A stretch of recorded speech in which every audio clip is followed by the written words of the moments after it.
Morning, everyone. It's 6 minutes after the hour of 6 a.m. It's Friday, May 31st, 2019. 51 degrees outside. Shane and Tom on the line with me from Vancouver, British Columbia. Half man, half amazing. Tom Eaglehoff, your morning mayor in the house. And, boy, we're finally Friday, Shane.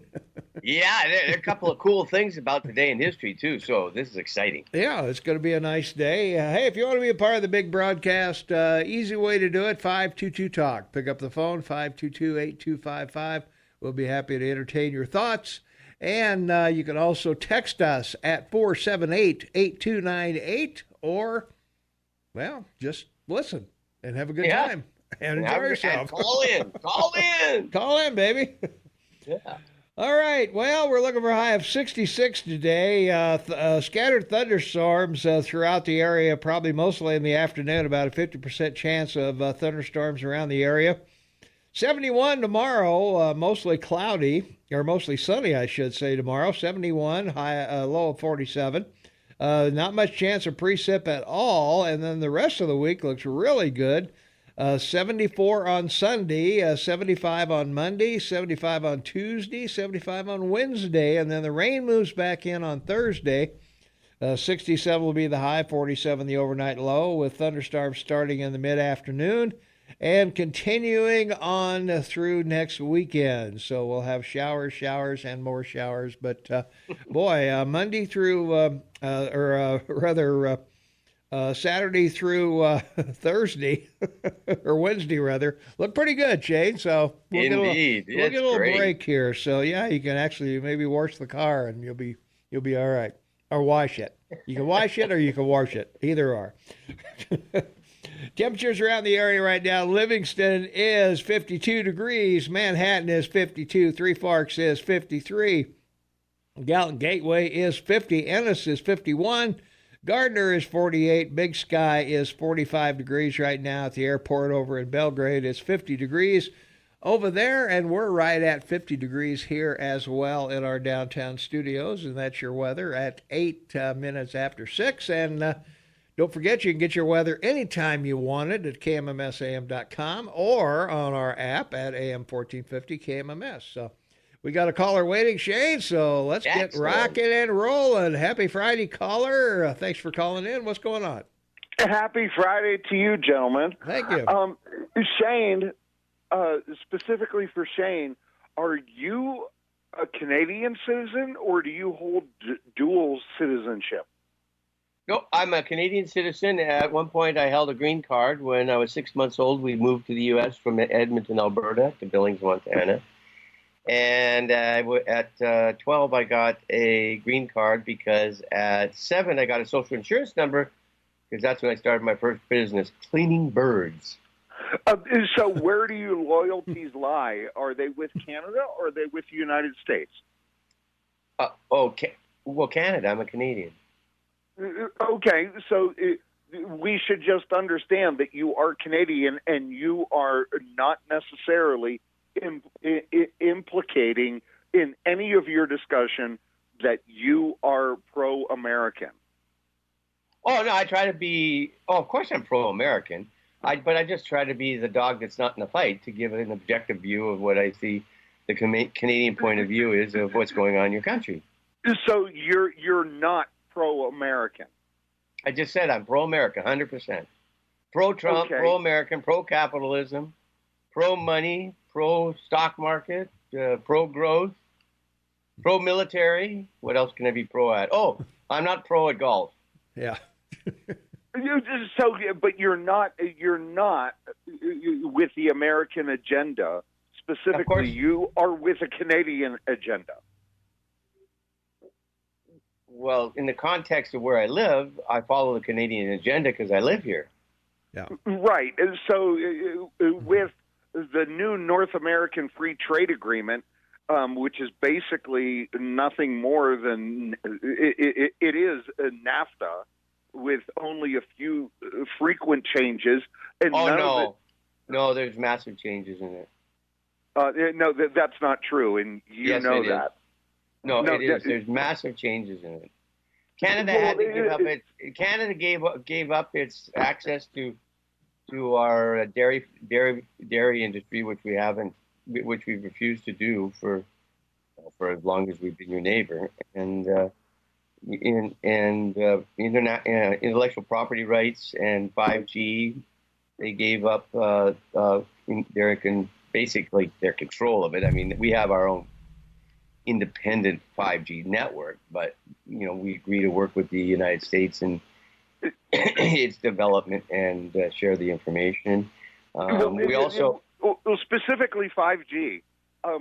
You guys have done nothing, and you're going to piggyback off the U.S. is what it comes down to. Particularly with 5G. No, we've helped develop 5G. We're stringing the 5G. Canada is working with Huawei, though, isn't it? No, we have her in prison. Yeah, arrested her. Weiwa's in prison in Canada. The CFO of Weiwa's in prison here in Vancouver. Well, no, she's under house arrest. I'm sorry. Yeah, she is under house arrest, but you're going to give it over to the United States. But the 5G network that you are building is specifically designed to piggyback off of the U.S. developments. Well, 5G is a global network, so everybody piggybacks off it. Not necessarily true. It is from the satellite network that you participate with. Yes, I agree with that. But each nation has to develop their receptors to receive that 5G transmission. Mm-hmm. 65,000. Yeah, Germany currently, I think, is working with Huawei, and we're a little upset about that. U.S. is putting up 350,000, and I believe ours are at 65,000 that we're putting up on every telephone or light pole across the country and on the continent. Yeah, but you're going to piggyback off the U.S. network. Well, no, we're not piggybacking off it. We're using the same new satellite network.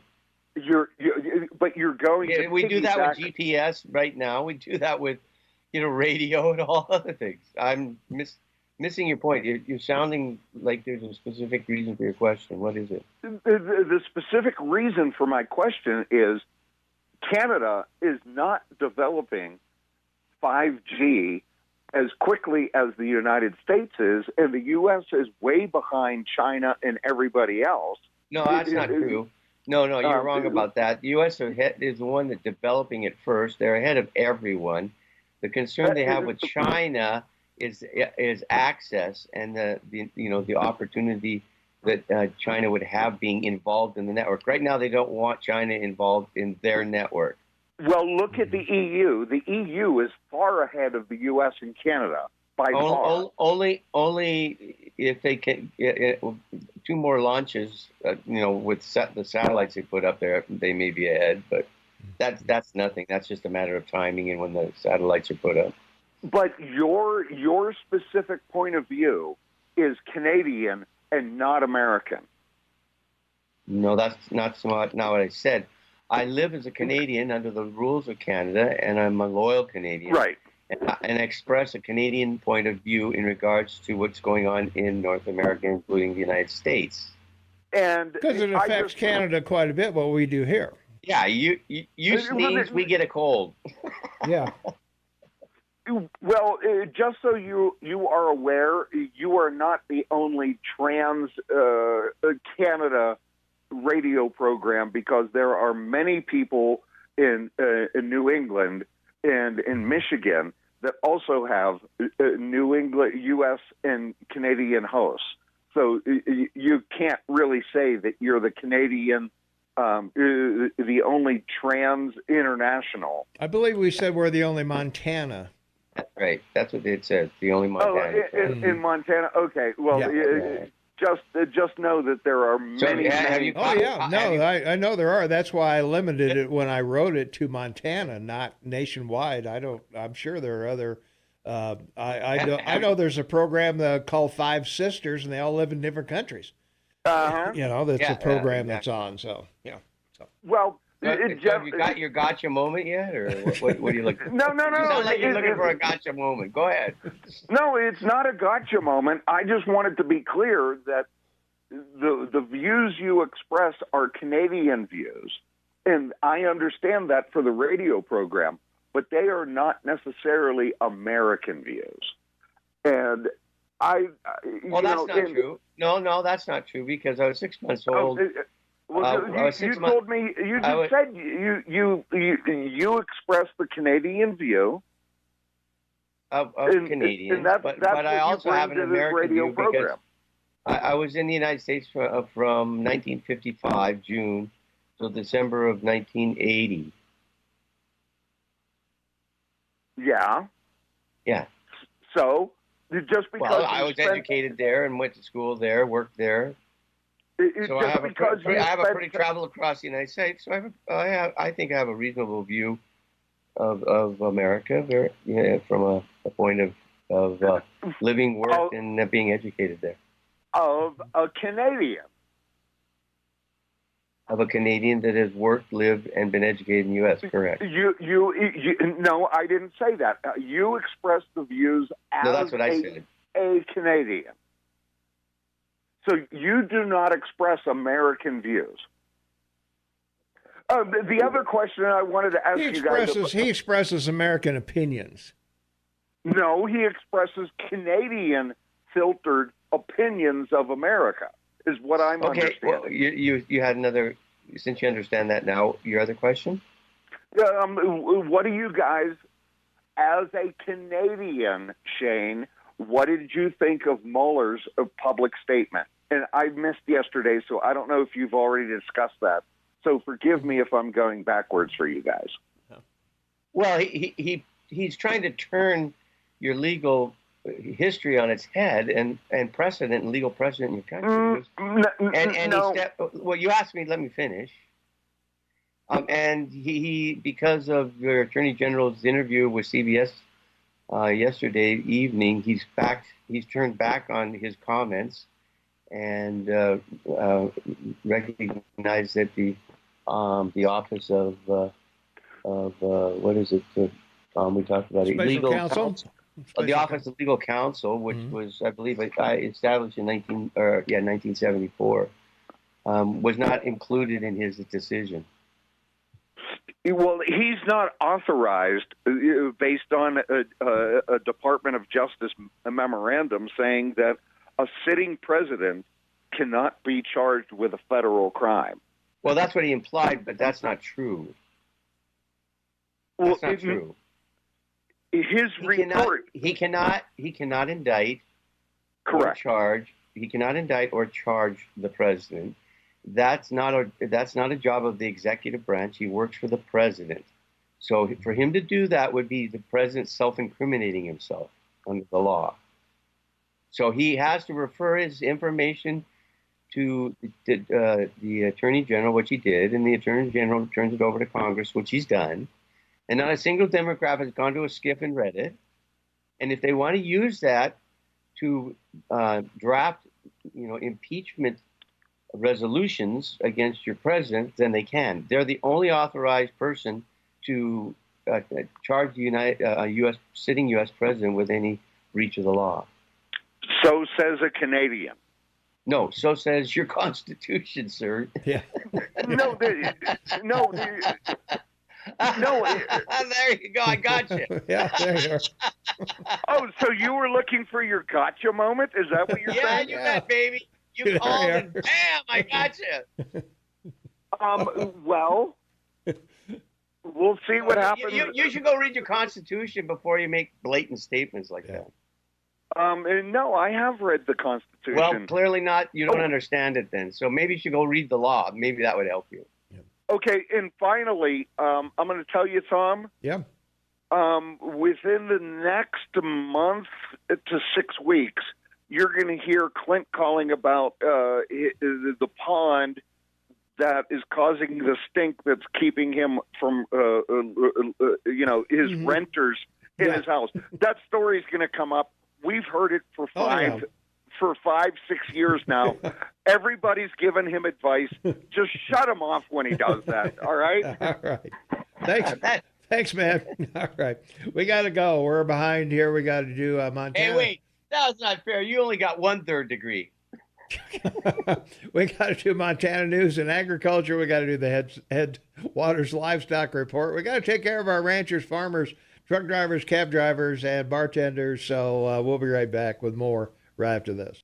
26 minutes after the hour. It is Friday, May 31st, 2019, 50 degrees outside. We've had a caller waiting patiently on the line talking to Shane. So, caller, you are on the air. What's up? Yeah, this is Tom. Hey. Hey. What was that guy's problem? He wants Shane to admit that he's absolutely pro-American, hates Canada, and absolutely in no way is he Canadian, and this is having him on is just a sham. Oh, is that what you think he was about? I don't know. Jeez. Well, anyway, I don't know what was going on there. I sit there and listen to that, and it made me sicker and sicker. Well, anyway. I think a lot of liberals, I think a lot of far left people in your country they believe Canada's a socialist country, and we're all liberals up here. No, you're not all liberals. My family, I got a bunch of family up in Canada, and they ain't liberal. No, we are not. Yeah. So, there you are. Anyway, yeah. No, that's about all I had to say. I was just all right. curious what in the hell's going on. Well, we're not sure. It's Friday! Yeah, it's Friday. That's it. That's what's going on. All right. Well, we'll Thanks. see you guys later. All right. Look forward to it. Yeah. From our text line, 478-8298, lit up as you might imagine. Apparently, Shane shouldn't be allowed to talk because he's not an American. I think Shane is doing fine. No problem here. And let's see. Shut up, stupid Chris Griffin. Nobody cares what you have to say. Go back to Pittsburgh. Oh, my God, shut him down. It's becoming painful. Cheese and rice. Shane 1, Chris a big fat 0 as usual, bitter loser. And another all-encompassing liberal, and Chris is a giant, no, it's not one of the 8 words I can't say, but I'm not going to say it anyway. So anyway, there you go. I'll leave that to your imagination. So The righteous eagle man strikes again. There we are. Okay. Oh, my God, what a tool. Throw the bums out. So there you are. That's good. A good response. That gets us down to the bottom of the hour. So, well, we come back. A lot of things going on in Bozeman and over in Livingston. So we're going to talk about those things.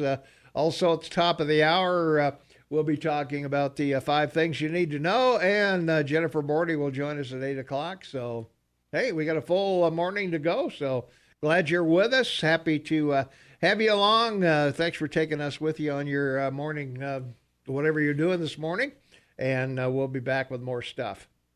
More stuff? More stuff. More stimulating conversation and varying points of view. And phone calls. Phone calls. Right after this. Phone calls and text. We'll be right back.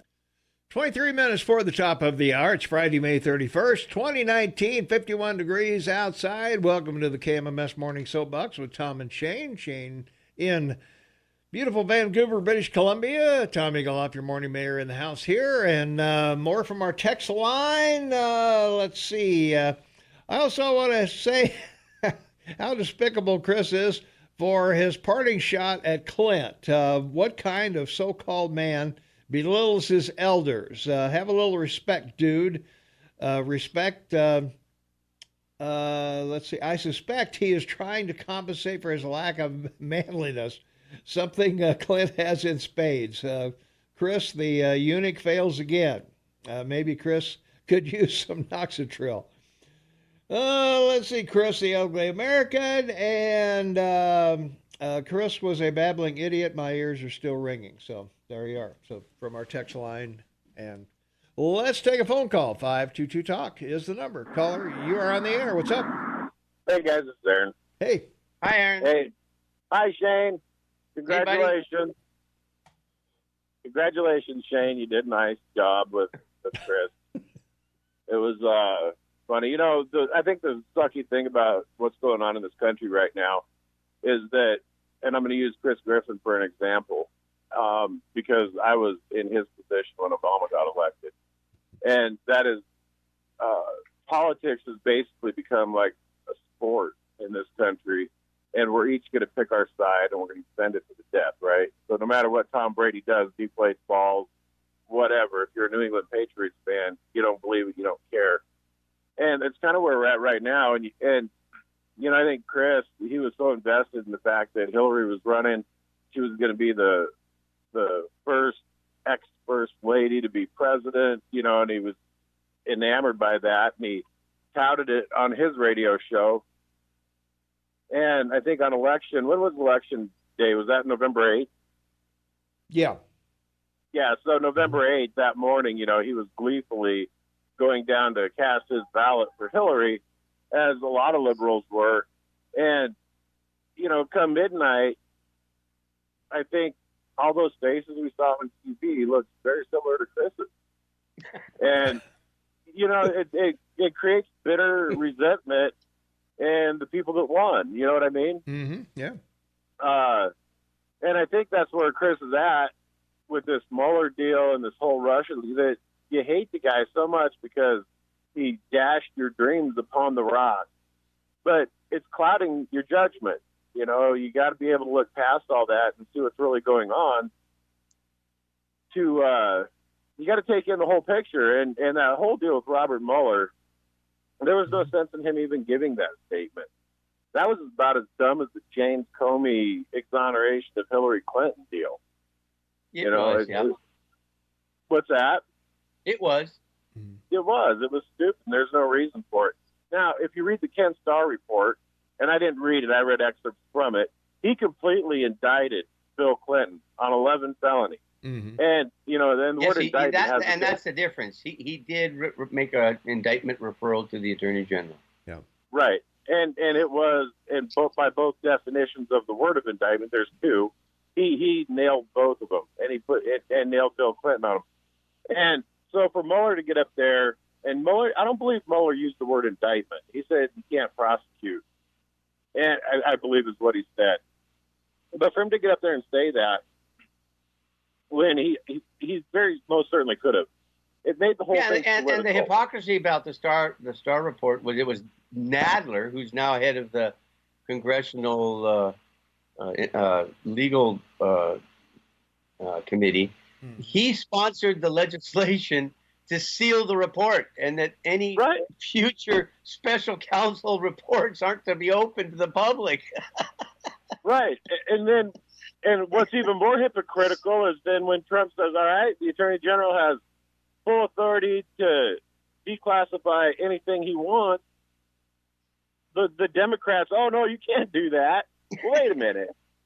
I mean, you got to look at the whole picture. And Chris, man, you got to look at this thing for what it is. It's just a political harangue. It's I don't know, man. I feel bad for Chris, man. Sorry you lost, Chris. You get another try here in 2020. So you guys have a good day. All right. Hey, thanks for the call, Aaron. Appreciate it. All right, we got to take a quick break. We're back in 90 seconds. 16 minutes before the top of the hour. It is Friday, May 31st, 2019, and 51 degrees outside. And, well, we've kind of been all over the place this morning. Chris got us going and on various comments and things and the positions and whatever. Yeah, there you go. Well, Canada did win the first game of the international NBA last night, so they're taking a one-zip lead over Golden State, and they'll play again Sunday night, which I won't get to see again. So, well, actually, I told the wife, go ahead and tape the game. I'll watch it anyway, even if they lose. So I'll probably watch that over the weekend, and then we'll tape the Sunday night game, and we'll see if they come back and with a vengeance or whatever. So yeah. The Raptor Stars 32 points of 17 shots. I know, yeah, that's pretty good. That's pretty good. Yep, they were on. There's no question there. They came to play. So that's what you got to do at that level. You know, you got to. That's right. There's no going back. You know, you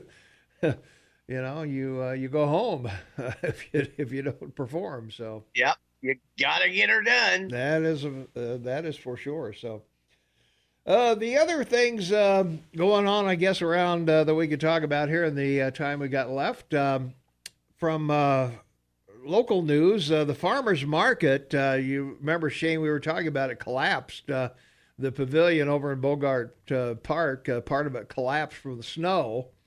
So they're going to move the farmers market over to Lindley Park, and they're going to take a couple weeks off each end of it. It's going to be shorter, and it's going to not have as much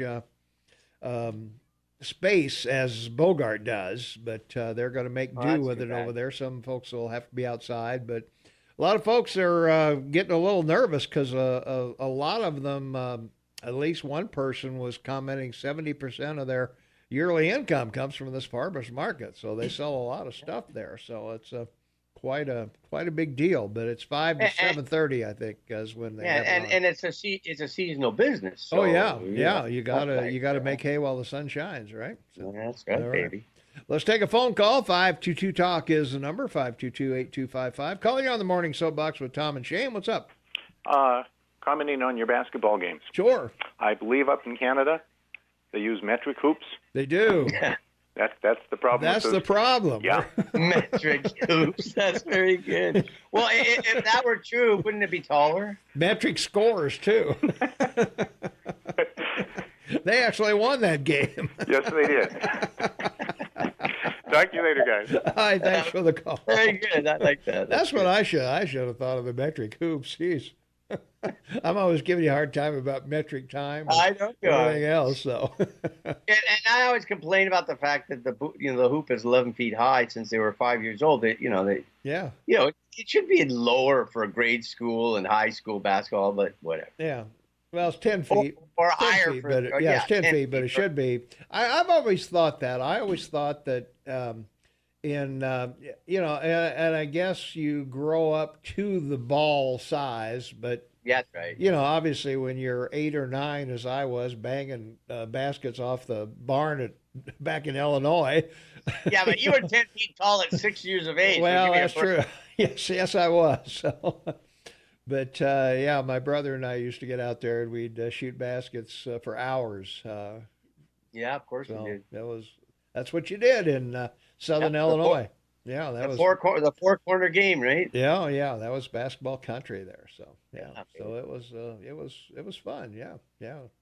Dad nailed the thing up to the blackboard and the hoop up to the barn, and that's right. away we went. So it was that was a fun time back in the day. Let's see. Text line's going pretty good here, Shane. So let's go back over there. Since Mueller so eagerly made a statement before the press, we should subpoena Mueller before the Senate under oath in public to clarify the difference. His press release and what he told Barr, who under oath said that Mueller was asked 3 times about indictable offenses, and Mueller averted to no actionable evidence. I'll get it in a minute. So yeah. Well, I think Mueller's problem is this. It's one question. Yeah. When did you know there was no collusion? Because, we've talked about this. It probably was less than 3 months, 6 months in. And not to report that back to the Attorney General or even the President and shut it down and, just say there's no collusion. It just makes it look bad for Mueller that it was a witch hunt. You know what I'm saying? Like, if he determined, it's 6 months into his investigation there was no collusion, he's got an issue. It's an issue, right? Well, yeah, it would be. So, yeah. There you go. From our text line, Aaron is so wrong. I was out by the general election. This is from Chris. Sounds like Aaron is a bit butthurt. Congrats. I gave you a show today, Tom. Well, I don't know if you did or not, but that was Chris left in September, right before the election. And I was here. You and I were here for Trump when. That's right. Yeah, because we were going on. You were talking about Trump. Was going to be elected, and I said no way. And God's green earth. We're going to have Hillary for 4 years, and And That's right. Yeah. but I had always wondered what Chris would have said the next morning That's on right. the air about, oh man, Trump president? Are you kidding me? I still can't believe he's president. I've said that since day one. So You have indeed. The righteous eagle man. Can't believe said it. that okay, from our text line, our president lies a lot. Well, all of them do. Do you like your doctor? You can keep your doctor. Come on. Yeah. Not an ounce of corruption. Not an ounce, not a smidgen of corruption. And talk to me after the election. I'll have more leeway. We'll have more flexibility. Yeah, there you more go. So flexibility. yeah, we have all this stuff going on. So by all means, nobody's perfect. I mean, we put up with 8 years of Obama without a whole lot of, we didn't try to impeach him. We didn't try to, we tried to slow him down, but he had a pen on the phone. Not much you could do. Yeah, and Bush with weapons of mass destruction. I mean, it goes on and on. Oh yeah. Yeah. Nobody's perfect in that office. It's Saddam Hussein, I think, was very smart. He says, "Gee whiz, it takes you 8 years just to figure out what's going on. I don't know how you keep shoveling people in and out of the White House." That's right. George Bush Sr., read my lips, no new taxes. Yeah, I was going to say, FDR had the right idea. Yeah, 3, 4, 5, 6 terms. Can you imagine that, the president being there as long as Robert KKK Byrd or my God, or some of these guys that have been in there forever. I mean, I'm not sure who's been there the longest now that Bird's gone, but sure. Yeah, I mean, there's several that have been there 30 plus. Well, Biden's been there 30 plus years, so I don't know. But FDR, let's be honest, he did get elected 3 times, but he died 4 months after his third election. So I mean, he didn't really serve a third term. That's true. Yeah. So, but he certainly could have, and could have. Yeah, he could have gone all the way and been fine. So, all right. Well, in other news, we've got 5 finalists for the superintendent job at the school, and Rob Watson, of course, left as superintendent of schools, and we've got one person from Florida, we got one person from Glasgow, we got one person from Texas, we got one person from Wisconsin, and we got one person from Boston that are in the running. Boston. That's from Boston. So we'll see. They'll have to vote on those guys or interview them, and I guess we'll see who gets the brass ring. Well, the guy from Boston can afford to live in Bozeman because it's more expensive to live in Boston than Bozeman. Well, that's for sure. I would think, yeah. I don't know about the others. Yeah, Glasgow would be a wake-up call for you. To come here, I think. And I don't know about Texas. I guess it depends on where it is, but it doesn't say where in Texas. But anyway, he's 8 years experience down there. The guy in Wisconsin, Waiakupa, or Apaka rather, in Wisconsin. So that might be a wake up call too. But yeah, I think the Boston guy will. I think the Boston guy will be okay. So. Yeah. Well, right. that is if he can find a place to pitch a tent. Yeah. Because he can't find a place to buy. That's for sure. Yeah. From our text line 4788298.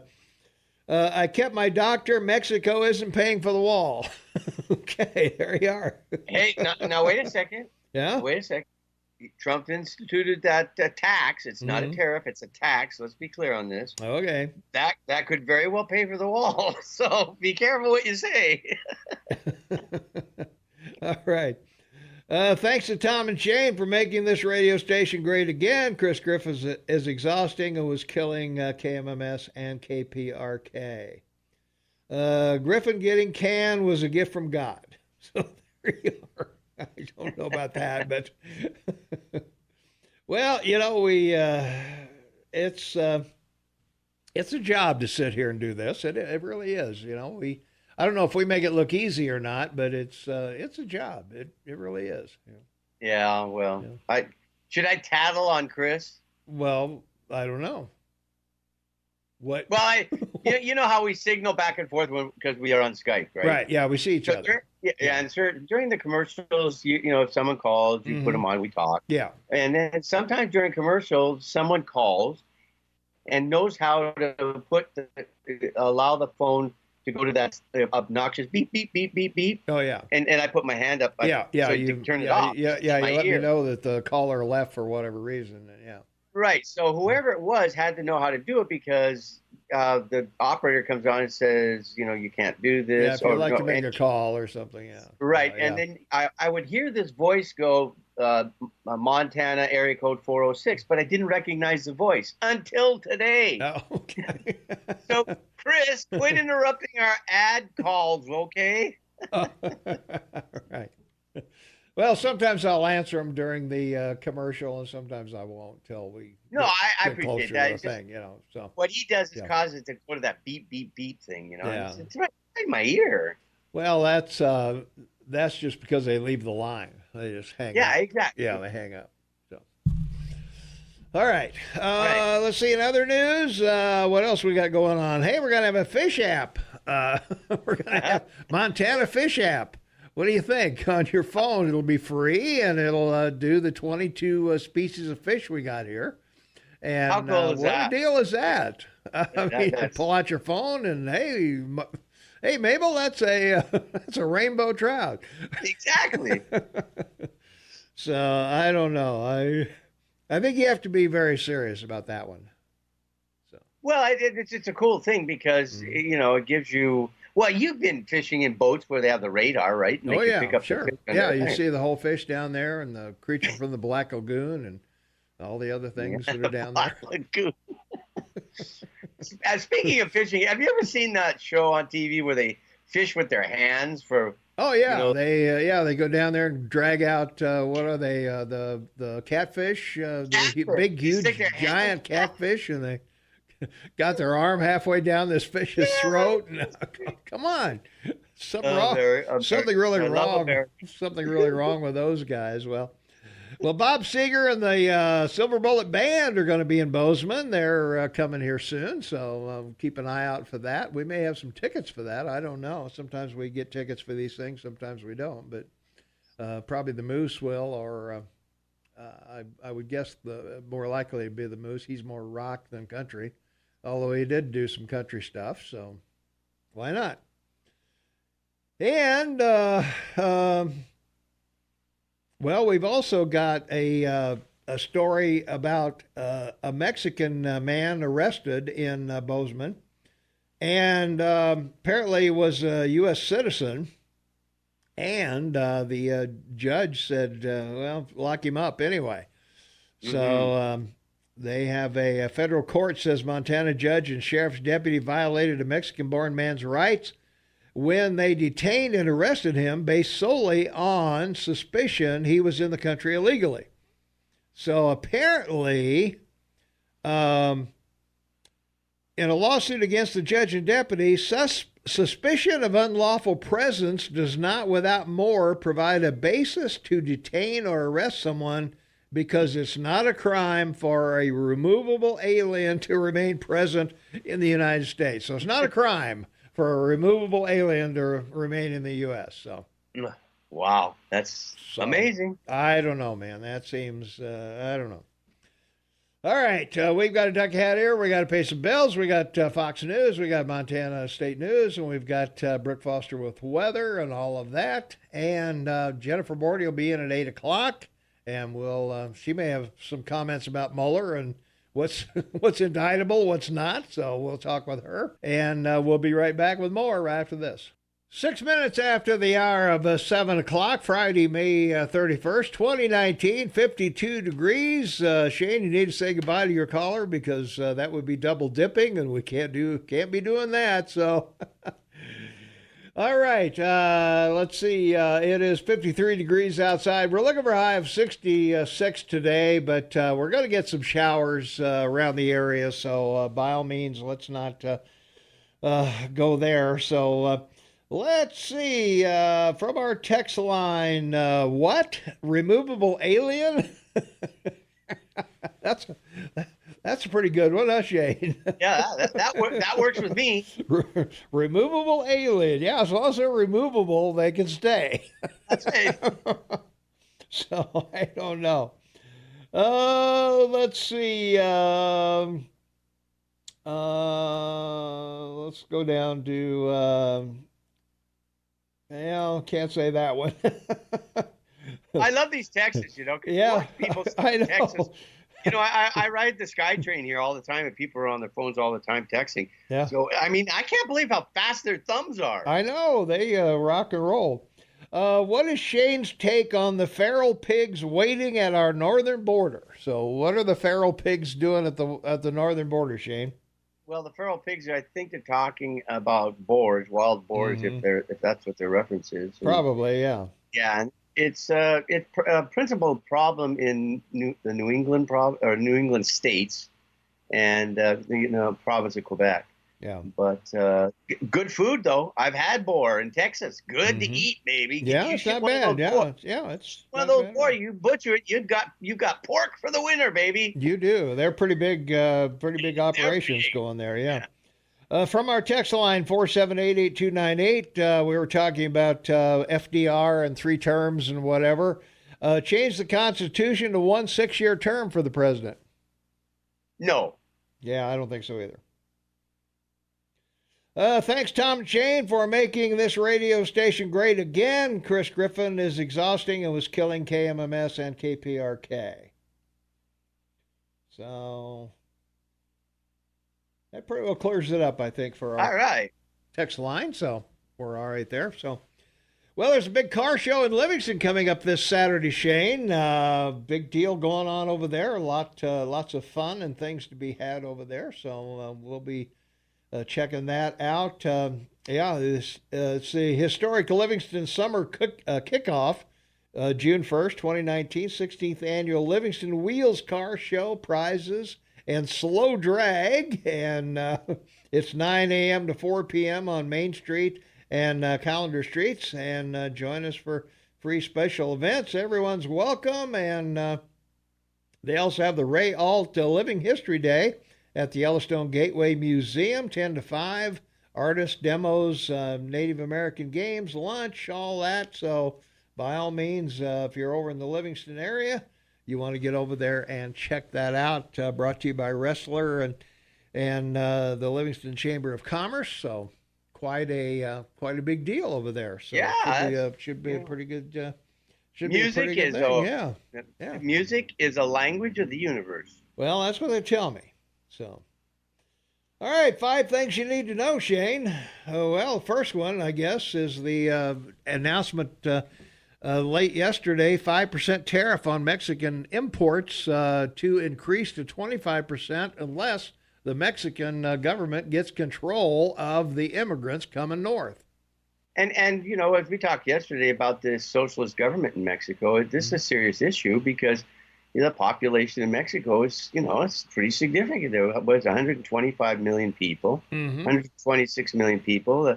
And because of America and the NAFTA agreement, they've got a $2.5 trillion economy, bigger than ours. Yeah.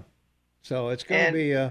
we have a 1.4 trillion with 35 million people. But can you imagine like 5, 10, 20 million Mexicans coming across the border because the country collapses? And, I need to point out that it's a one-party country, since the revolution in 1920, and it used to be the National Revolutionary Party, and now it's the IRP. So now it's a socialist running the country, making all these promises, and Trump gets all this stuff. He gets the big picture. He gets the danger. What dangers are Mexico on your border, right? Yeah, sure. So this is smart. And like I said, in the last block, these taxes, they're not tariffs. Now, these are hardcore taxes, so they have to be paid immediately too. Right. Could very well pay with that kind of $2 trillion economy. 80% of that's trade with the U.S. So they're going to pay for the wall, folks. There you are. Well, from our text line, 478-8298, more taxes on Americans. Mexico is laughing at us. Well, if you take into account a 5% tariff, and if you do the currency exchange between the peso and the, I don't think we got much to talk about at 5%. 25% might be a different story, but I think you're talking about pennies on the dollar for anything coming in from Mexico. That's going to be an issue, at least right off the bat. Yeah, and the wholesale product cost of everything coming from Mexico is so significant that retailers are not going to raise prices. They may not make as much. Yeah. But they're not going to raise prices on cars or anything coming out of Mexico. I don't think so. Not. Yeah, I don't think so. Oh, well, no, wait. They might do it for avocados because of all of those people out there that are liberals that eat avocados. I was going to say avocados in California. Absolutely. Let's make sure nobody can afford those. So yeah, if you can't find a reason to impeach your president, raise the price of avocados, and the liberals will go crazy. That's right. There you go. Sounds good to me. So, well, yeah, it'll be well. Whether or not you like tariffs or not, and most of us don't like them, we would rather see trade agreements with people where everybody prospers. Nobody likes a trade war. Nobody likes a tariff war with another country. But what's the alternative? The alternative we've lived with for years is a trade imbalance of what, $500 billion? Well, and let's go back to the 18th, 19th century, the 1800s. Yeah. Okay, the world was attached by trade routes, by sea. That was the whole cause of the issue with England and North America, and the whole slave trade and everything. And that's what people raised money for governments on, was tariffs. Well, now you move forward to the 21st century, and lo and behold, what do we have? Trade routes around the world. So tariffs in the context of history are probably the right thing to do today because the trade routes are so specific around the world. Europe to the United States, to South America, to Africa, to Asia, particularly China. So I know people say it's a chip in his card game, to play. But on the other side, may not be a bad idea to maintain down the road a way of generating revenue. It's billions of dollars, baby. Bring it home. Yeah. Let's see. From our text line, Trump gets it. Trump still claims China pays the tariffs. They do. Yeah. Not the company. Yeah. That's right. Like I say, yeah, because all their companies are nationalized, so China does pay the tariff. Right. Yeah. Now the question is, do they pay it in dollars or do they pay it in yuan? No, they have to pay it in American dollars, which puts a stress on their banking system. Right, because they're 6.9 currency exchange. So yeah, they would have to. So it's costing. They have to go out. Yeah. Yeah. Under the World Trade Agreement, when you pay a tariff, you got to pay it in the country of the UO's currency. So they have to go out and buy dollars to pay these tariffs. I was going to say, not a good thing. There you are. Well. When we buy something from them, we pay them in dollars. They can't use the dollars. They got to take it down to the central bank and convert it into yuan to pay their people. And no, we pay them in yuans. The U.S. Treasury Department holds vast reserves of every currency in the world to do that. Really? So, yeah, absolutely. I don't know. I'm gonna have to look at that one. All right, I don't know about that. Trade deficits are a sign of a strong dollar, and to a certain extent that would be true, if they want our stuff. But still, 95% of the stuff before the tariffs came into this country, 95% of non-agricultural stuff. That's right. Came in here with no tariff at all, zero. Zippo. And you've got nations with a much lower corporate tax rate competing with us when we had a 35% tax rate. So, yeah, what's the advantage? What's the advantage? Tell me the advantage of that. What's a pair of Nike high top tennis shoes in Boston cost? Right, Yeah. $150 At least, yeah, or more. It costs them $5 to make it. Yeah. Double that to ship it to the coast of China, 10. Yeah. Double that to ship it to the U.S., that's 20. Ship it to the retailer, that's 40. So the retailer is making huge profit. Well, sure. Seriously. Yeah. Well, look at jewelry. I mean, the markup on jewelry. There's certain things that are, the markup is astronomical. You know, when I used to work at the old Circuit City, you know, the markup on video cameras or stuff like that was, you know, maybe 18, 19%, something like that. But the case was like 30 or 40% markup, or the tripod, or That's the right. stuff that went with it, you know, or the cassettes themselves. If you use, back when the days we used cassettes before digital. That's right. And here's another example. 60% of the annual gold production is sold as jewelry, and 80% of that 60% is bought in India because it's a recognition of wealth. The biggest producer of gold chains, different sizes, you know, is Italy. So this is one of Italy's biggest exports to India is gold chains, you know, different sizes. And they send them on rolls. You know, like when you go into a hardware store and want to buy some chain, and you go to the chain section, you pull the chain off the roll. Yeah. Well, that's what gold chains are put on when they're shipped around the world by Italy. And then you know, particularly in India, you know, chains are very big, and so that's another example of when you talk about trade that has a direct impact. You know, you see all these ads on television about buy silver because of solar panels. Yeah. No, really. If that were true, the silver would escalate amazingly. Oh, exactly. Yeah, I mean, it's got a lot of industrial uses and computer screens and other electronic things, but not enough.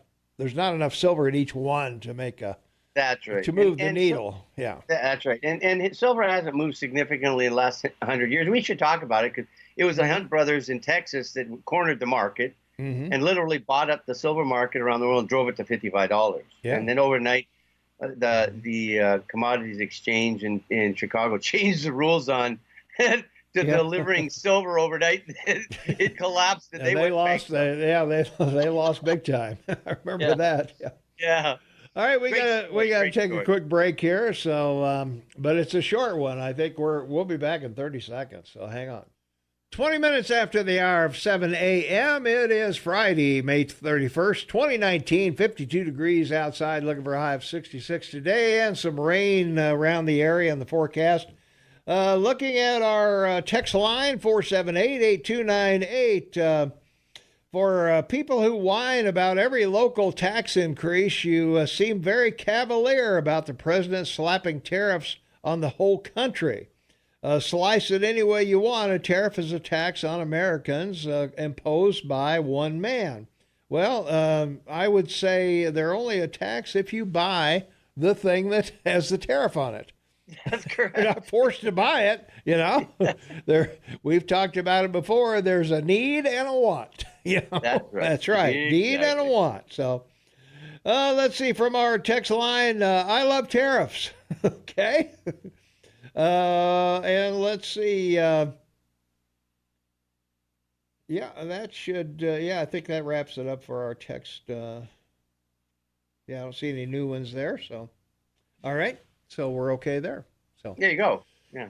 All right. Continuing on with the 5 things you need to know. Well, the North Koreans are at it again. Hey, if you don't do well in the negotiations, what happens to you, Shane? Well, you could get shot. Yeah, well, just take your keister out. After his February summit with President Trump ended early and without a deal, North Korean leader Kim Jong-un launched an internal government purge, executing 5 top officials. South Korea's newspaper report. I can't believe this is in the newspaper. I know. Guess what? Your head guy just killed 5 people. And the fascinating thing was, of course, your media has to make the association. Yeah. So they said, well, this would be like Trump taking out the Attorney General, the Secretary of State, and the Ambassador for Trade and disposing of them. Well, of course, like, why would you say that? That's not going to happen. Yeah. But I could. I guess if you want to wipe out the guys running your country, you follow the Rocket Man's idea. Boy, yeah. Well, he blamed Kim Jong-un, blamed the Hanoi summit collapse on Kim Hok Chol, special envoy to the United States, and 4 other ministry officials who carried out working-level negotiations. A person with knowledge of the matter told the newspaper, and the officials were all accused of spying for the United States and executed by a firing squad in March. And including one of his interpreters that he said lied to him. The newspaper also reports Kim's top aide, Kim Young-Cole, is being forced to do hard labor, and other officials have been sent to internment camps for political prisoners. All right, now we're talking, man. Well, how does Trump have a summit with him when he's got no one there? Well, that's what I was going to say. I guess we're going to bring in Team 2. I guess that was the JV team, huh? You could call it Righteous Eagle, man. That was excellent. Like that should go viral. Yeah. Okay, from our text line from the Washington Post, read this. Trump doesn't understand tariffs any better than you do. Okay, so I will try and take the time to read that. Bitcoin, the coin of smugglers and criminals. Well, to some extent, that's true.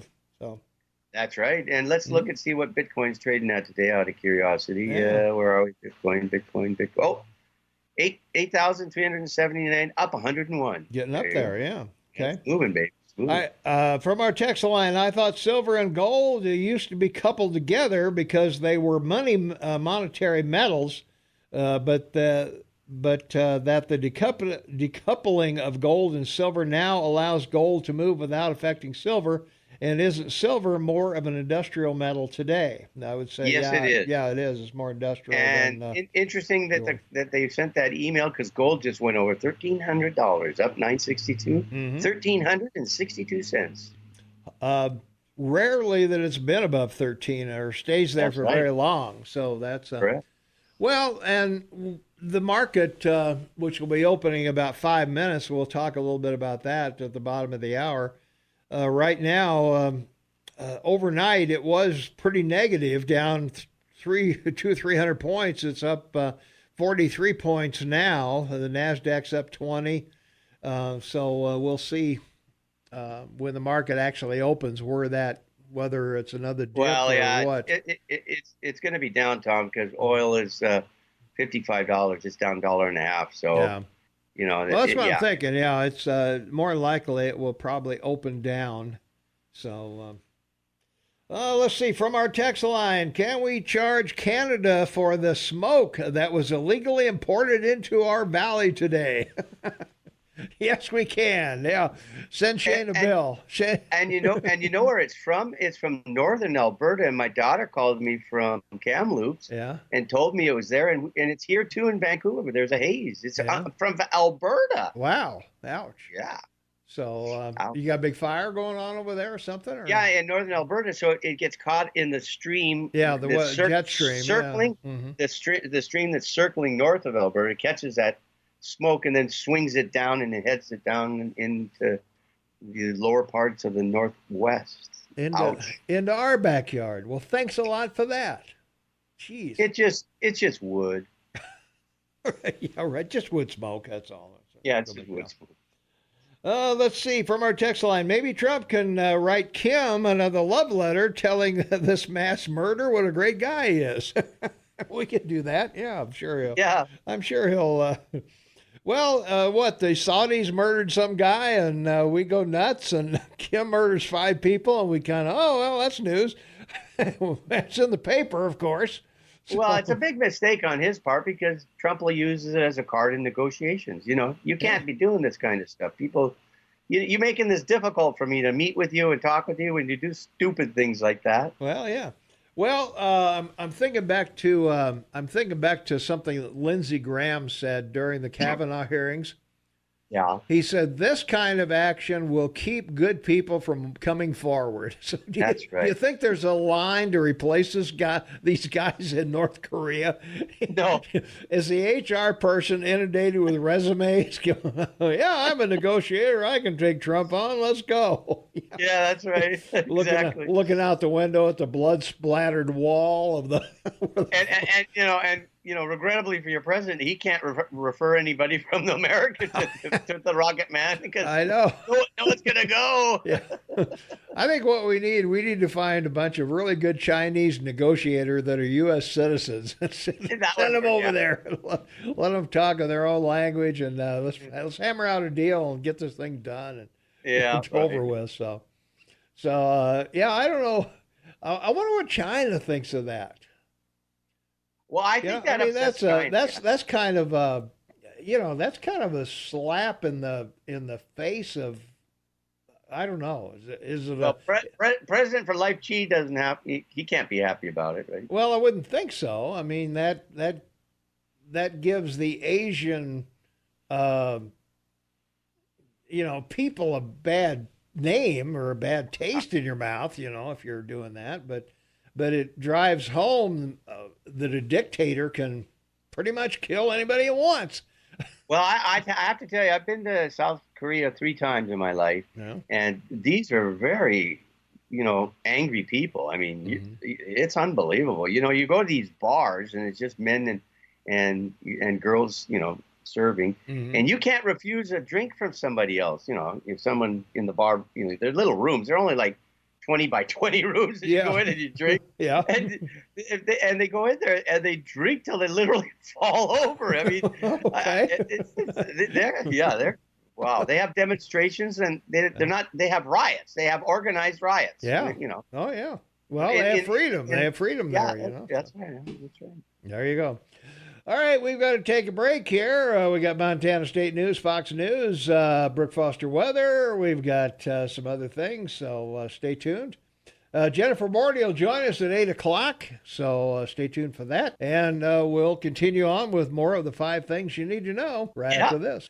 24 minutes before the top of the hour. It's Friday, May 31st, 2019, 55 degrees outside, looking for a high in the mid-60s today. Shane Matobin on the line with me from Vancouver, British Columbia, and Tom Eagle, your morning mayor in the house. Welcome to the KMMS Morning Soapbox with Tom and Shane. And we, from our text line, Shane, let me get back over there.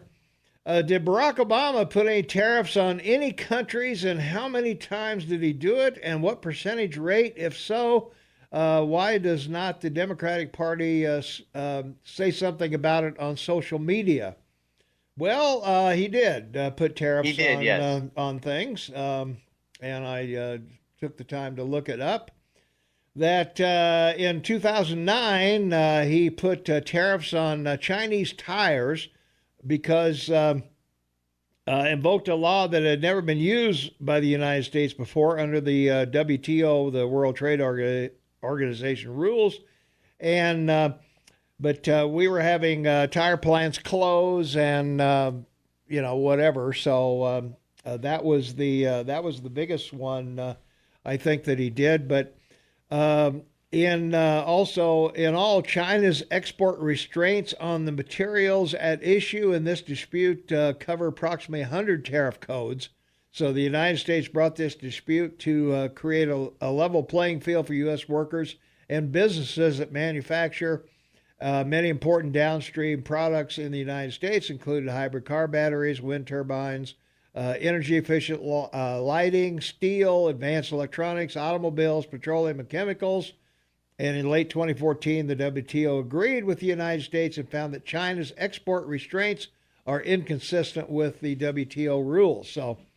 Great point. Yeah. Here's another important point for that email. Mm-hmm. So last year, when Trump put a tariff on steel and aluminum, the left media went crazy in your country. This could be disastrous. Right. Well, as you know, 2 weeks ago he took them off. Mm-hmm. So there's no more tariffs on steel and aluminum. So folks, steel today is $3,779, down 102. It's down 10% for the year. Aluminum is at $1,782. It's down $13, and it's down 23% for the year. So not only did he collect tariffs from Mexico and Canada, but the price of aluminum steel went down. So there you are. So why not? Sounds like a deal to me. So it sounds like a deal to me. Cash in the bank, baby. There you go. All right. So. Let's see. What does it take for Shane to see anything to criticize Trump? You got any criticisms of President Trump you want to let the listeners in on, Shane? I think that the view that he has with regards to negotiating with the Democrats is a bit harsh. You got to compromise. The whole context of your founding fathers was to set up this unitarian legislature, with the Senate and the House, and working with the president. And everybody should compromise. That to me, I think he should compromise more. He tries. I'm not saying he isn't, but he should try more. And some of his tweets, I think, are not probably a good idea. But for the most part, he's right in doing it. It's the 21st century, baby. Got to take advantage of any way you can to reach the people. Okay. Who's the bigger threat to this nation, Kim Jong-il or actually it's Kim Jong-un, Il's dead, or Nancy Pelosi?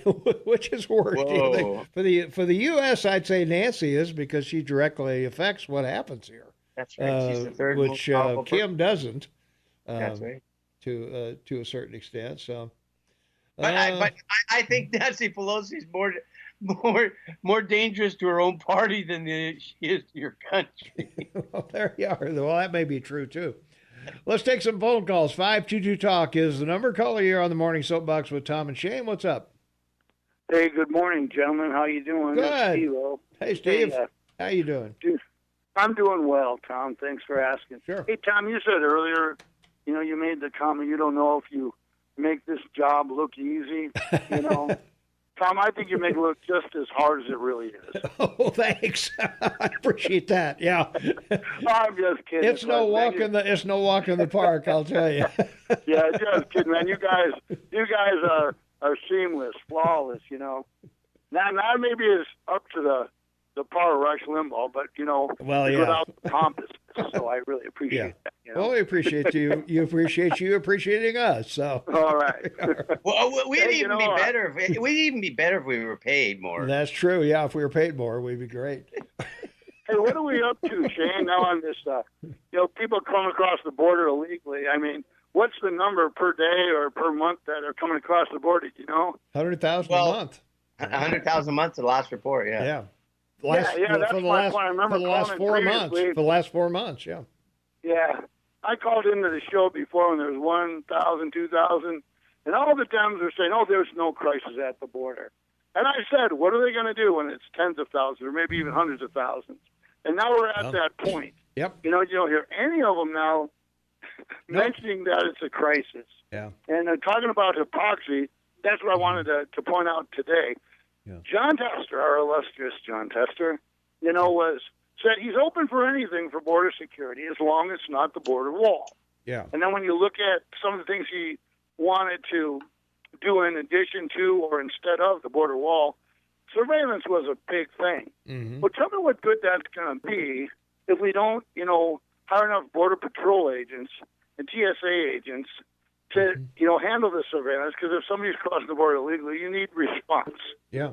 Well, we're pulling now. Their time is totally, allocated to vetting all of these illegals coming across, and yet John Tester, who said he's for anything that improves border security, was against additional funding for our border security agents as well as additional TSA agents. So how do the two jive? That's what I want to ask today.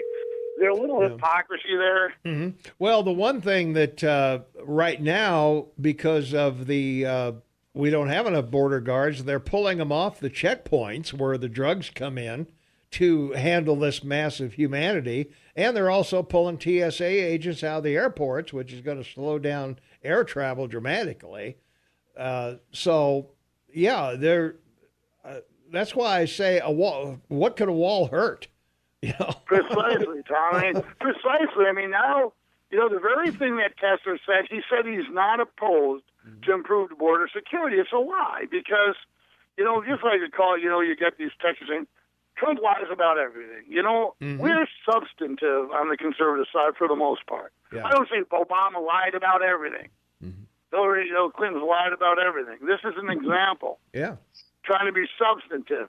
This is an example of Chester's hypocrisy because if you're really for border security and you know that now so many are coming across the border, then now it's less secure than ever because their time has to be allocated to vetting these people that are coming across illegally and taking away from the checkpoints, which is most of where the illegal drugs purportedly. Well, that's what I'm saying. You gotta use your manpower where you need it, and you can't cover everything, and that's why I continually say, when you're talking about $5 billion for a wall, it's a drop in the bucket. It's a couple hundred miles that somebody, is. It's a barrier. Are they going to climb over it? Maybe. But are 100,000 going to climb over it? I don't know. That's I guess. Yeah. That's what I'll sum it up by. You're right on the button, Tom. But I guess the gist of my comment is, what border security is Tester really for? It's a bunch of BS because to say that you're for border security, just not the wall, and surveillance. Surveillance does no good without the manpower to back it up. I just want to make an observation here, if I may. Yeah, 2 years or 3 years ago, Tom and I talked about the wall and that there would be a need for the wall because if Trump did, because people were leaving, remember, and the argument was, we don't need the wall. They're all going back to Mexico 3 years ago. And Tom and I called out and said, hey, wait a second. If Trump gets elected, which everyone laughed at, and it turns the economy around and starts to grow, those people are going to come back. You're going to want the wall so they can't get back in. Now, I'm going to make this declaration. Mexico is nearing a failed state. It really is. It's a commodity-based market. Oil's dropping. The issue with trade with the United States is a major one, but they're still a commodity-based country. And with a socialist government, they could become a failed state. And that means not hundreds of thousands, but millions of Mexicans. So that cement wall that Israel's put up around its country, 40 feet high, expect that within the next 5 to 6 years because that's a true possibility. Yeah, you're absolutely right, Shane. Hey, and then to close, guys, Steve Bullock, I'm glad, he's still employed by the state of Montana, and, look at what his expenditures are. And, guys, no one's above the law. Amen. There's no one. Amen. Including the Democrats. Yeah. Thanks, guys. All right. Thanks for the call. We got to take a quick break. We'll be back in 1 minute. 12 minutes for the top of the hour. It's Friday, May 31st, rather. Getting a little dyslexic here in my old age. 2019, temperature 57 degrees outside. It just flipped over, and we're looking for a high of maybe in the mid-60s, but rain is in the forecast, so take a umbrella with you or whatever if you're heading out. And phones are ringing, Shane, so let's take some more phone calls. 522-TALK is the number, 522-8255. Caller, you are on the Morning Soapbox with Tom and Shane. What's up? Hey, so did I hear on the news that the Mexican president's worried about these tariffs, right? Mm-hmm. Yes, big time. I mean, it's gonna affect the people. I mean, I live down there. It's an amazing place, amazing people, and I think. But it's also horrible if you've ever been into the slums or in and around Mexico City. You get outside of the pink zone, and it just some of these neighborhoods. It's like it's bad. Mm-hmm. It's like really bad. And I think the only reason they're able to live that way or stand it is because they're so jovial. The people there are amazing. But if I lived down there, I'd want to be here too. Sure. But we need a wall, and we need politics is screwing everything up. I mean, why can't they figure this out? Well, figure out a way to let people come in legally, or come and work, because you think they don't want to live. Some of them want to be here, but some of them they want to just be able to go back and forth. Sure.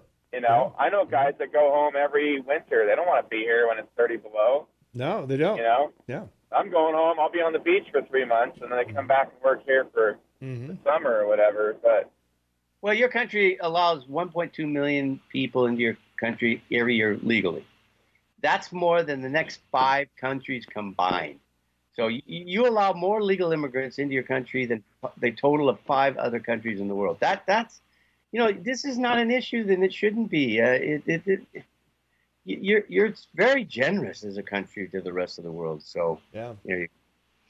Well, yeah, but you're also political parties look at Hispanics past blacks as the largest minority in the United States. So, you need those votes, and a lot of Hispanics are going to vote, are going to vote for the free stuff. A majority of them are Catholic. They don't like abortion, but they will kind of put that on the back burner and say, hey, the free medical, the free education, the free this, the free that is worth it. So, and yeah, so we need to get rid of that. Yeah. We need to get rid of the free stuff. But, I'd agree. I think originally most of them come to work. And there's a percentage that are corrupt, and they're going to abuse the system. Like, they'll have 20 identities. They'll be working, collecting disability, collecting this, that, the other. Because I know some of those guys. I've seen it happen. Oh, yeah. No, they're... Well, Trump announced this week he's going to enforce Clinton's 1994 immigration law that requires any immigrant in this country, legal or otherwise, that uses the services of the U.S. has to pay them back, or the sponsor they have is liable. Yeah. Yeah, so, I mean, I've had someone come knock on my door and ask me to be their sponsor, and I knew the guy. Yeah. Like, I'd met him 4 times, and I'm like, yeah, right. I ain't signing that. It's like a pretty big commitment to sponsor somebody. It's like you're supposed to provide pretty much everything for them.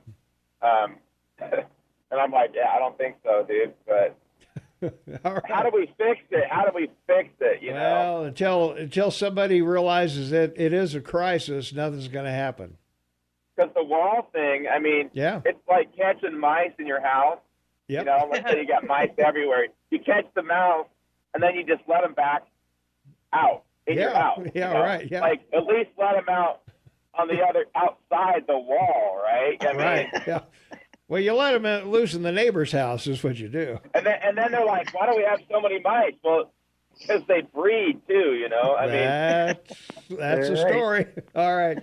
I gotta go. Hey, thanks for the call. Oh, good call. Thanks. We'll be right back. 1 minute. 6 minutes before the top of the hour. It's Friday, May 31st, 2019.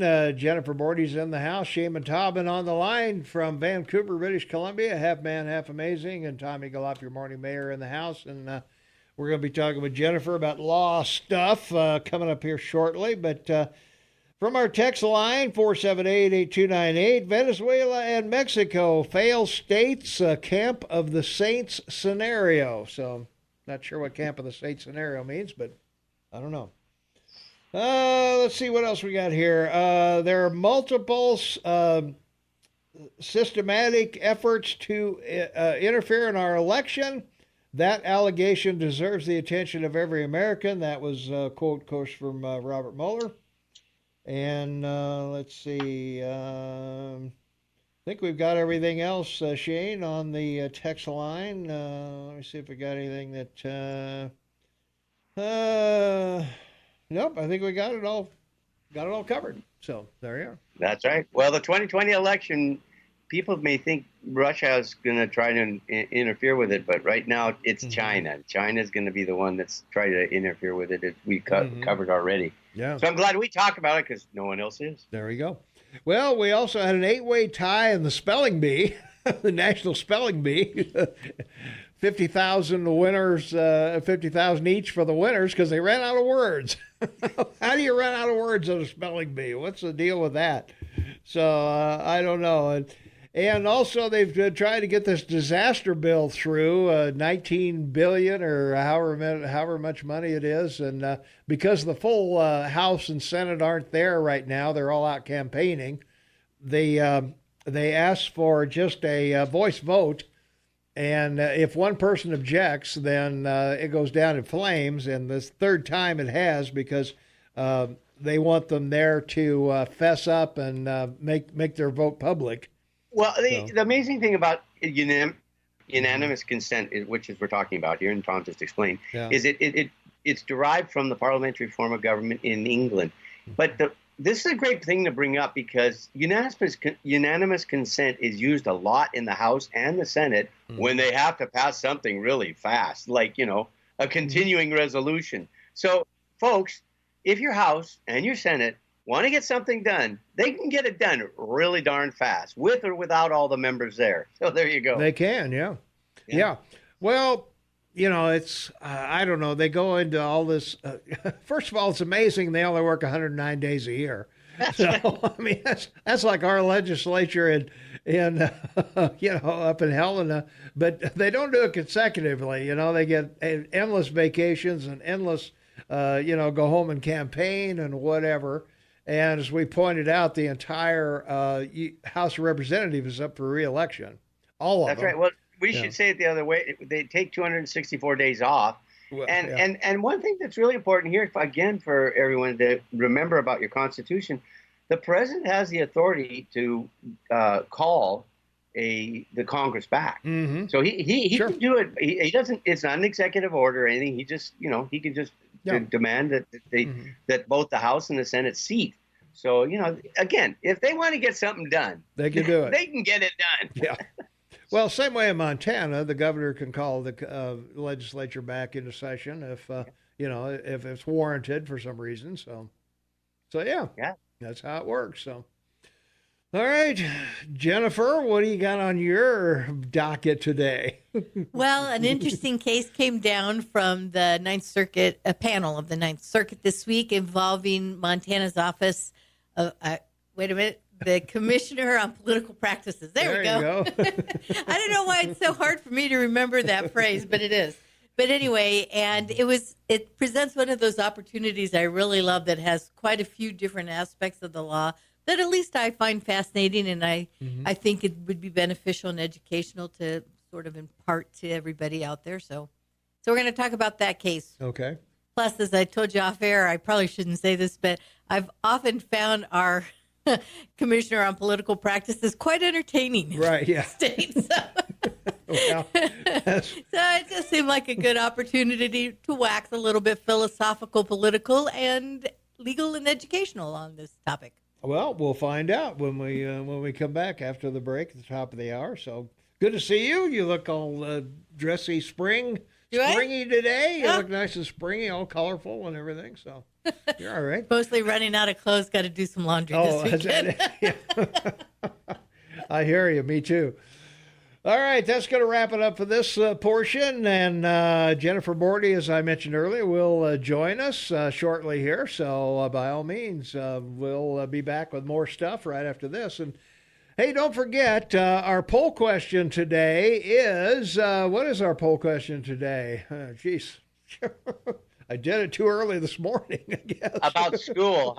What's your position on school? Did you like school, Jennifer?